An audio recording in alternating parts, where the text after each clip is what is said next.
were recruited at graduation. Yes, I That's was. impressive. Yes, I was. That's impressive. He'd be digging through his pockets of all his work stuff, and he'd just take out these wads of cash. And I was like, Matt, like how do you do that? Like why am I making like I can't remember what it was back then, probably like $4 an hour. Why am I making that when I could be making that?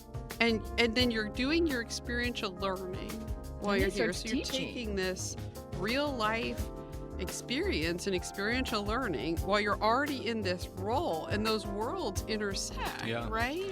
But I mean, I think in all honesty, it worked out to my advantage, already being in the role that I was, and being able to pivot and move and co-op where I was, and it helped me to be able to see what I was learning here at Cincinnati State in real time. What makes us resilient? What makes some people continue to pursue their goals and dreams in spite of roadblocks or challenges? What if all we needed was an opportunity? Imagine if we trusted our talents, our abilities, and our strengths, then took a chance on ourselves. FutureProof is a Cincinnati State faculty and student-created podcast where students, alumni, and employers share adventures in learning outside of the classroom. We hope you will cheer, cry, and laugh along the way as we share our students' stories of resiliency and overcoming the odds.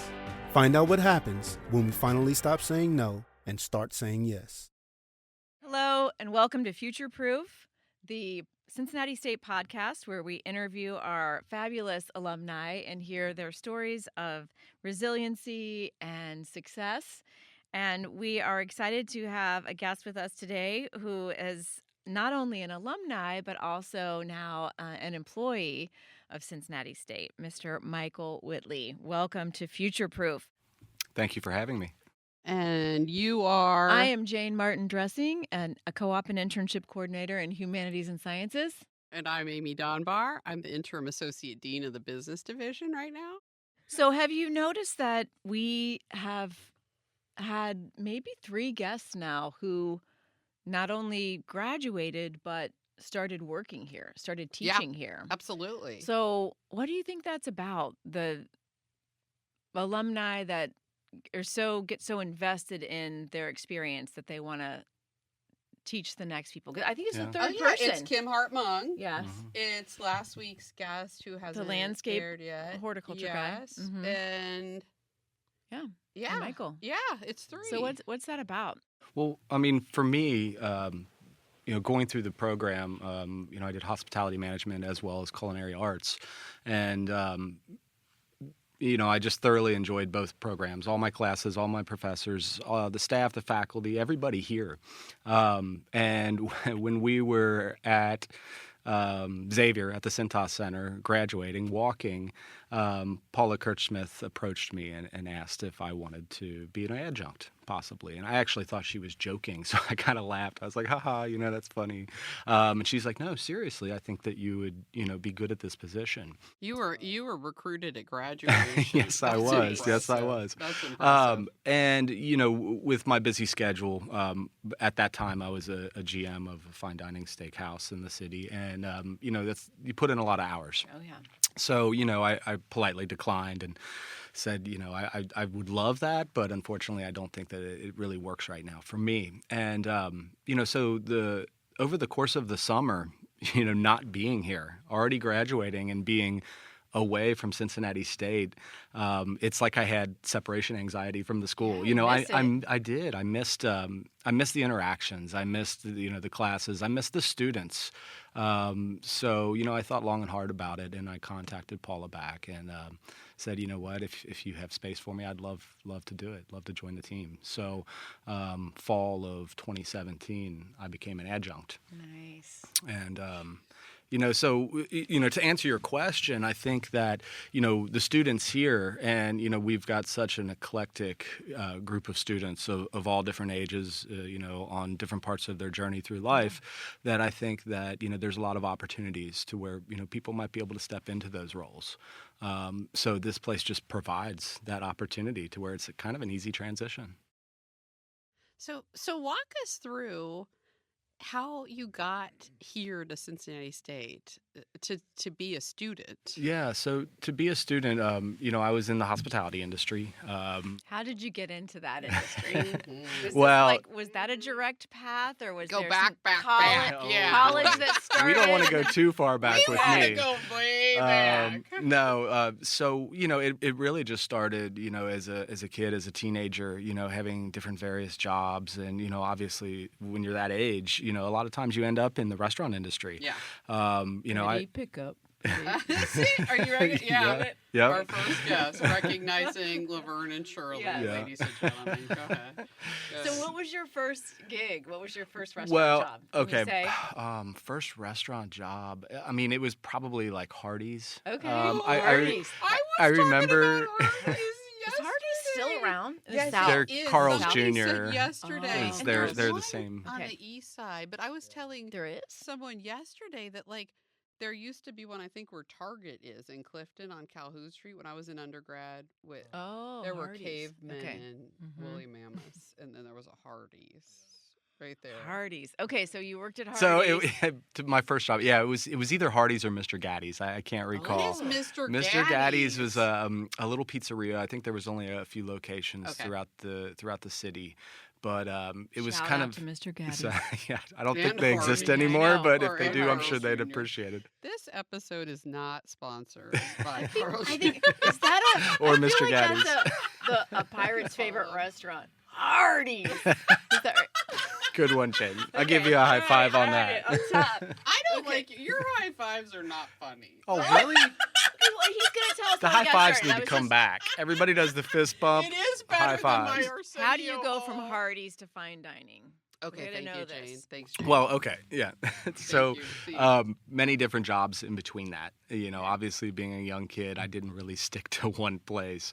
But then I got into cooking. So I was working at Indigo's. I don't know if you remember Indigo's. Yes. There was one in Northern Kentucky and Hyde Park. So I was at the Hyde Northern Park's Kentucky delicious. one, and that's where I learned.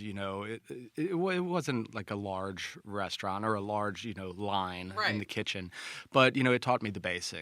How to saute and how to just workstations. So I had a friend at the time who worked down at the Waterfront restaurant, which is Jeff Ruby's second restaurant Yep. that he opened, and we would hang out at night, and I would see the money. Like he would come home from work, and we would meet up, and he'd be digging through his pockets of all of his work stuff, and he'd just take out these wads of cash, and I was like, Matt, like how do you do that? Like Why am I working the why line? am I making like I can't remember what it was back then, Right. probably like $4 an hour. Why am I making that when I could be making that? And he was like, well, I can help you out. I can introduce you to the right people. You need to learn fine dining though, so I'm going to get you a job at Fort Mitchell Country Club, which was right across the street from Indigo's. So I joined that team and learned, proper etiquette, proper fine dining etiquette, serve from the left, clear from the right, the basics basically, so that I would have experience. So when I Still figuring out sat, which fork. You're saying a Okay. thing. They Just give me work from 3 the forks. outside in. I'm confused. From the left, clear from the right. yeah, you serve This- your the food and side your of the entrees. person. I would Have be you not fired. seen They Downton would Abbey? know. Okay. Oh, Downton Abbey. I did. I didn't pay Okay, I love that. All right. So So- the country club. So I was there for a little while, and then after I had gotten enough experience Kind of gets to in your where blood, doesn't it? Yeah, like it does. Working in restaurants and it was serving definitely back people. then, though. I'm not gonna lie, it was money motivated. Yeah, sure. But so then I sat in front of one of the greats of the city, Charlie Bloodsell. He was Jeff Ruby's general manager for many, many years, and he hired me in 1997 at the Waterfront as a server assistant. It's a fancy term for a busboy. Yes. So during that time period, I worked my way from a server assistant, bar back food runner into a server position, and then into a dining room captain. So I did that through 2003. Do you get to be real bossy as the dining room captain? No, I feel no, like, not do you wear a really. little captain hat? You Like wore a captain jacket. Yeah, so it had the okay. stripes around it because we were on a boat, Yes. So you kind of had that Captain. theme. Did everybody call you captain? No. Okay. That No. brunch too. That brunch. Like I remember going. Hey, down at there. 1997, I could have been there. Yeah. I could was have there. eaten I have there. a story to tell Oh, we've you. probably Oh, crossed paths at one point or So I have another. a story Yeah. to tell you about later off the but okay. Off the mic. Yeah. So yeah. what was the motivation? Was it just working to live to support yourself, or was it a mission like I'm doing this? Were you putting yourself through school at that point? No, or no, were oh, you- no. Okay. This was a was long your- time ago. So I'll kind of make it fast forward a little bit. You know, I worked for You that better, 'cause we organization get for off some track. time, and eventually No, I got not into eventually I got into management, and Okay. you know, thoroughly enjoyed that. You know, being of service, only, you know, of service to the entire restaurant, not my little 4-table restaurant. So, you know, I wanted to get credentials on that. So, you know, I had watched the Ruby kids, Brittany, Brandon, Dylan. They all came here. They went through the culinary program. Yeah. I watched them do it, and then I kind of looked into it and found that there was a hospitality program, you know, hospitality management, and I thought that that was the way to go for me. So upon, you know, investigating that, you know, I signed up for that, and then I also found that there was a culinary certificate, basically where you just, you know, take a year's worth of culinary classes and you get a certificate, and it looks great on your resume, in my opinion. It makes you more diverse, you know, front of the house operations as well as back of the house operations. So I remember being in that Culinary 1 class, and it was like day 3 or 4, and there was another student, Whitney, that was next to me, and we all called her Mother Hen. She was like our resident mother of the Yeah. class. But she just kept telling me, she's like, "You're good at this. You need to do this." And I would laugh it off, like, "Yeah, right. I work 65 hours. You know, Yeah. how would I find time to do a double major?" But you'd been doing it. You'd Yeah. been doing it, but And- you needed. It was like. And that's the thing. And structure. sometimes I think we fool ourselves into thinking that we're not able to do things in life when, you know, all you got to do is just push a little bit harder to do those things. So I fell in love with culinary. You know, it was my creative, and still is. It's my creative very outlet. creative. And I just thoroughly enjoyed it. So I did a double major with hospitality management and culinary arts, and I knocked that out in 2 years and 1 semester. Wow. While So you ended up working. doing the entire degree. Yeah, Okay. yeah, I did. Okay. And you're Wow. still working 65 hours a week while you're doing this? Yeah, ish, you know, give or Yeah, take. But yeah. I was a full-time, you know, restaurant manager, and you know, it's a lot of work. It's not an easy job. The rewards are, you know, they definitely pay off though when it comes to seeing guests and, you know, how you touch moments in their celebrations. You know, Yeah. So you So- graduated. Oh, sorry. So you graduated in 2017. 2017, yeah, spring. Okay. And then what do you do? I just went back to work. You know, I just continued on my normal. I was at the Was time. everybody like, quit bringing that Cincinnati State stuff in here? You know, like when you get new knowledge, new information, you're like, now we're gonna do this, right? Yeah. You're gonna change things. Were people like, hey, No, slow because, your roll, college boy? No, because my role was the general manager. You know, Okay. I was You're not no the, longer I was not captain. the chef. I was not, you know, the chefs they make those calls. You Okay. know, I didn't get in the way of that. This was only for my own This personal was your gain. creative outlet. Exactly. So no, I didn't really bring any changes. You know, there was a lot of hospitality management stuff that I learned, while also in tandem being taught by my company. You know, food costs and beverage costs and just operating expenses and things like that.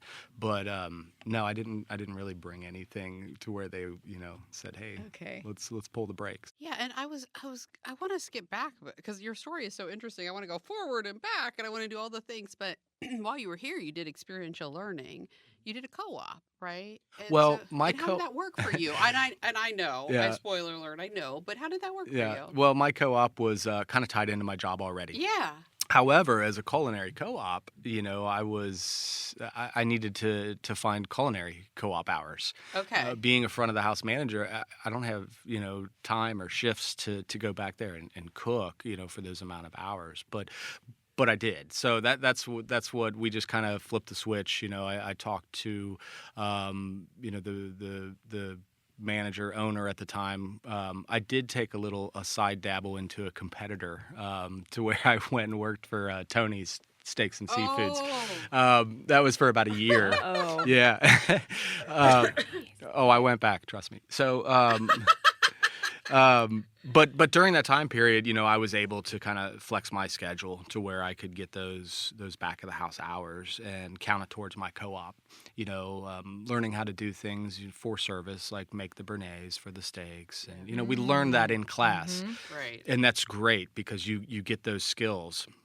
But then taking them into the When real it's a time world. crunch. And Yeah. exactly. And then if, the sauce breaks in the middle of the night when you have 300 guests in your building, you need to pivot, move, and fix it and correct things. So I have to ask this question. Have you seen The Bear? I have. Yeah. Okay. Yeah. I love The Bear. Oh, It's a so great good. show. And Because there's that whole hospitality piece that, Mhm. you need to know these things. Just because you can cook doesn't mean you know how to put it all together and the whole fine dining experience. And time management and Yes. the ability to deal with stress in real time. It's not an easy thing.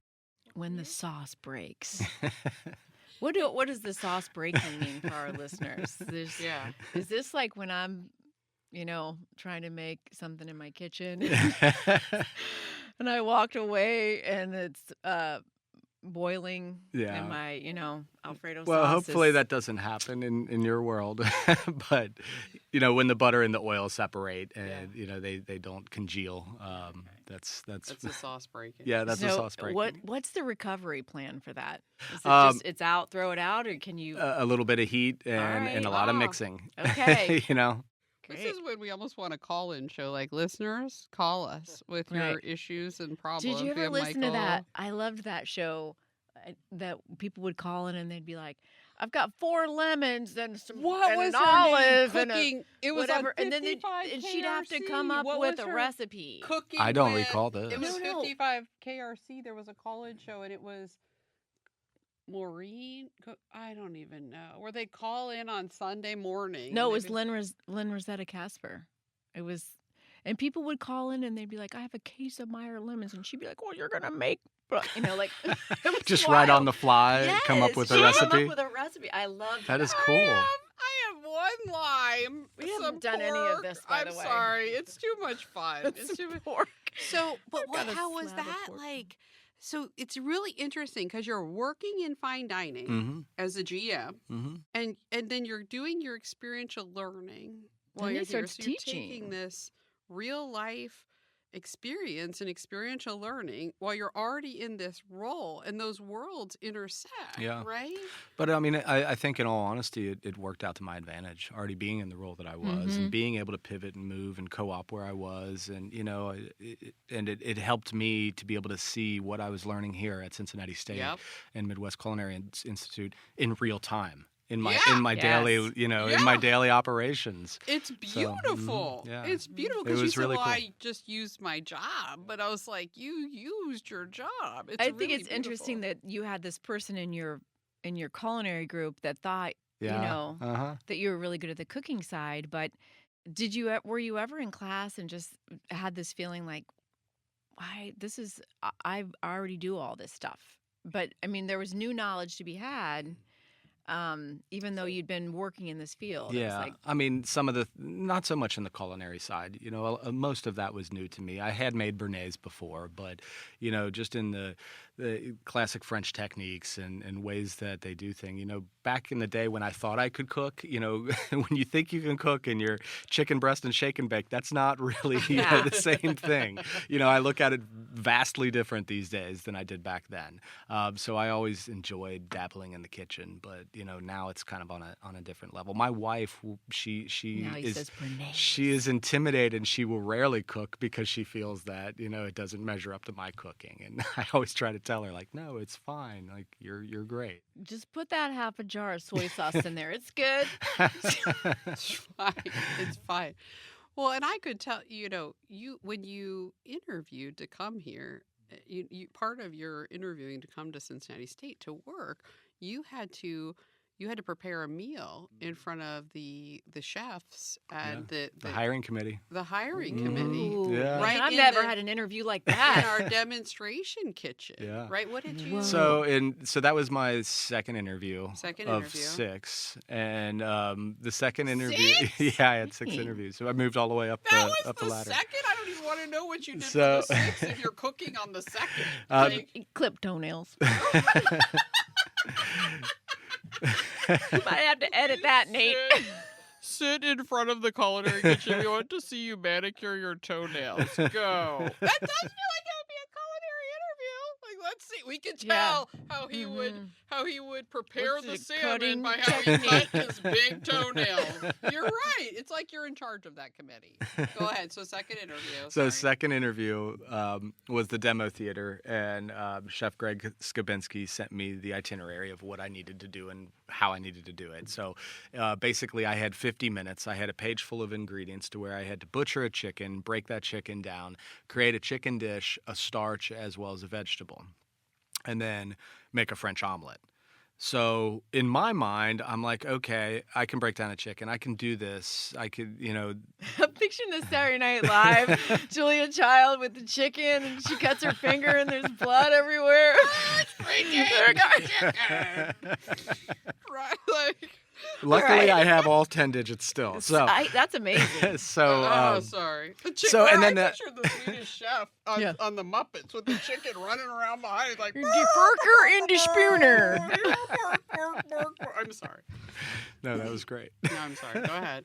So you take. He did good. He got the job. So he did. After a scepter clipping his toenails. Jeez. So yeah, I had to do all that stuff in 50 minutes, and then not only that, but while I'm doing it, while I'm preparing it, I had to speak to the auditorium in the steps that I'm doing, as in I was speaking to a full auditorium of high school students, that are. What that are you coming channeling at that point? Is there are you channeling the captain? I really was just doing my thing. I Okay. didn't really. You just tried to be like, this is my thing. This is what I love to do. This is what I've done for 30 years. So I've got this. And that's the thing, I had 30 years of experience and practice, and being guest facing all of those years, and dealing with the highs and the lows of guest experience, and talking in front of people, or I would talk to my staff every day. Sometimes that would be 30. Sometimes it would be a quarterly meeting where it would be 130. So, it really wasn't too intimidating to me to be able to speak in front of them in an auditorium. The intimidating part was, can I get this stuff done in 50 minutes? And how clean can I work, to execute that within those 50 minutes? Wow.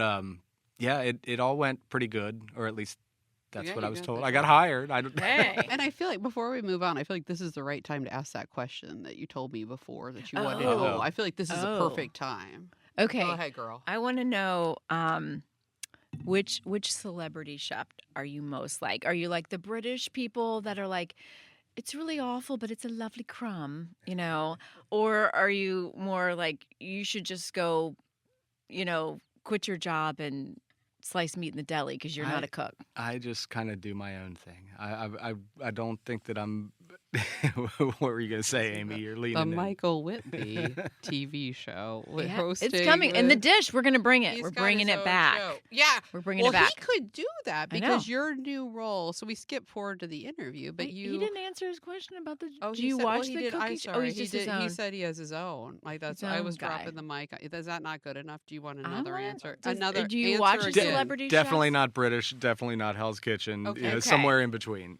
Is there a celebrity chef? So we got Jamie Oliver, maybe. We got to take care of Jane. Hold on, we got to. I was like, he said it. We got to take care of Jane here. Which celebrity chef do you like the most? Do you watch cooking shows? I do. I more watch like Chopped. I more watch, the things where chefs actually in the industry come in and do their thing. I don't watch the. Bobby Flay. Okay. No, I like the competitive. That's more interesting to me. Okay. Yeah. So fast forward, we sort of talked about your interview, but you're in the field and you're a general manager for fine dining in Cincinnati, and tell us how you got to Cincinnati State to this interview with the chickens running around.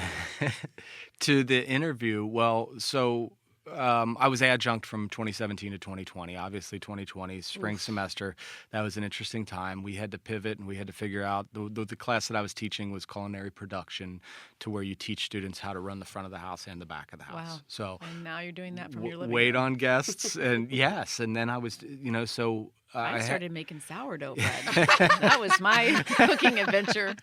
I taught him how to do napkin folds and things like that. I would have him take pictures of it and send it to me, and we made it work. But either which way, so that was 2020, and then here we are. The conversation started happening in 2023. So I had a couple faculty reach out to me to say that, hey, there's a position. We feel that you would be good in it, as in you have the ability to speak to people, to crowds, and you have the culinary as well. So, would you be interested in it? And again, at the time, I had started my own business.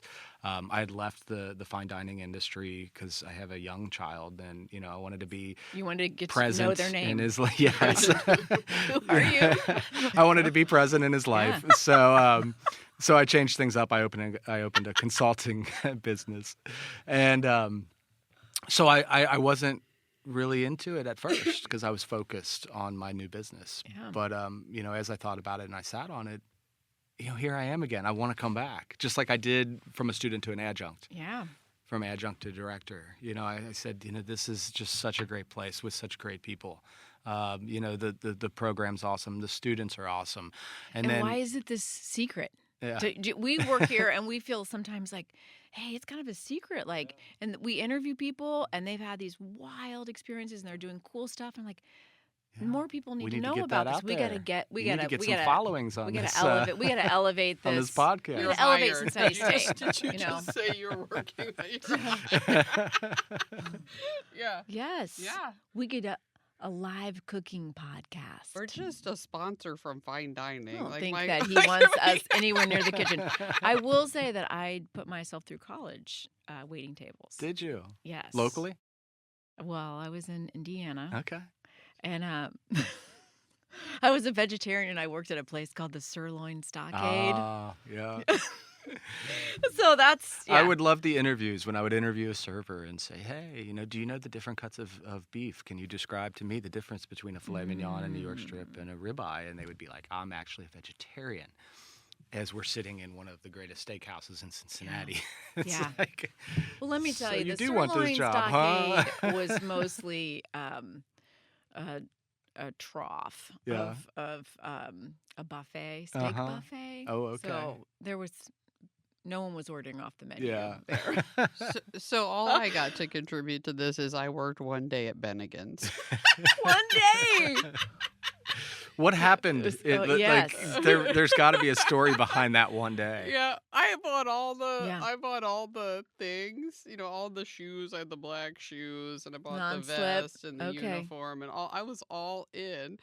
And then they were like, okay, then you need to go up to the bar. This was my first experience in food service, Okay, right? here we Because I worked go. at Kings Island at the airbrush shop, right? But so they were like, which has come in handy. I would like Oh you to my know it's come God. in handy. But she was like, okay. A lot of lives were saved. So in at addition, Bennigan's that's a place. one Yeah, day. she's in addition to, knowing a menu and like being like all of this was new to me, right? Mhm. Like being a server and like how would you like that prepared and like serve with we hadn't even got to serve from the right, clear from the left or whatever the heck that is. And I'm not saying Bennigan's is fine dining either, ladies and gentlemen. But then she's like, when you go up to the bar, I have not told this story. You need to grab the right cocktail glass, right, and put it up for the bartender. man. And I was like, check, please, I'm out. Like, I can't do all that and this. Like, I'm going back This to is a Kings person Island. who, on her very first day, spilled an entire cup of coffee on her computer. Yeah. Oh, Yeah. How'd First that year. work out? Jeff Wolf didn't fire Not me. good. He She's didn't still fire here. me. It was Still down there. there. It was Yeah. down with Jane. I was like, please don't fire me. So that's how you got moved from humanities to business No, luckily they- technologies. You were Okay, things you- to break. They're You're just upstairs things now. to break. Yvonne right now is like, where could we move her next? Like, Yeah. It's just sort of like this plan, like, let's move Amy around the college. Do you have a enough to fire not make- extinguisher in your office is the question. Right. No. No, I do Okay, not, Christmas but I probably present. should. One. So what's next for you? What's next? I really enjoyed just stepping into this role. It's been 10 weeks actually since I have stepped into this role, and I just look forward to working here in this school and creating a buzz in the city for MCI. I know COVID changed. I hate saying that over and over again. And I feel it's like the fallback excuse, but it's just so true. COVID was a boost for food, though. I think people kind of it got was this sort of interest in certain directions. There's a lot of restaurants, unfortunately, out there that didn't make it, but there's a lot of restaurants out there that thrived. But I think for us, just kind of bringing back, hey, we're Midwest Culinary Institute. We're here. We've got plenty of students, plenty of, bodies that are interested in getting out there into the world. And Cincinnati is it's rich in the culinary field. I mean, there are so many fantastic restaurants out there, and those restaurants need employees, and we've got them. So, it's just kind of, connecting those dots, creating events for the school and bringing some buzz back. And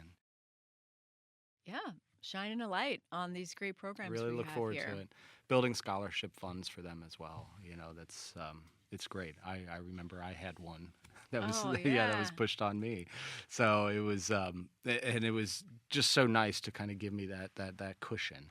And talking to some of the students that are currently enrolled here and how great it is when they do get those funds to them. It relieves the stress that they have of how they're going to make ends meet and how they're going to complete their programs. So and to be successful, you need really good equipment. You need stuff, and it's Well, please keep us updated, and if you do, I'm rooting for. Remember, we did the dish here, right? We filmed the dish down in the right. That was what it was called in the culinary demonstration room. It was Chef Galvin, right? Yep. And now we have a 4-year degree in food science. Food science. Really moving in the right direction. Yeah. So if you decide to host a new TV show, just Jane and I would be happy to help. We would, if you can't tell how skilled we are by this episode. I make a mean strawberry whatever the hell she can cook, I'll do whatever. I can figure it out. Moral support. Yeah, moral support. If you need a little humor. So thank you so much for agreeing to this. Thanks for having me. And to our listeners, don't forget to like and subscribe to catch all of our new episodes and find out what happens when we stop saying no and finally start saying yes. Thank you, Michael Whitley. Thank you. The FutureProof podcast is brought to you from Studio 459, up on the hill at Cincinnati State's main campus in Clifton. This podcast is produced in conjunction with the Cincinnati State Audio-Video Production Program, its students and faculty. If you like what you heard here, please hit the subscribe button. If you're an employer or potential student interested in the programs Cincinnati State has to offer, please visit cincinnatistate.edu.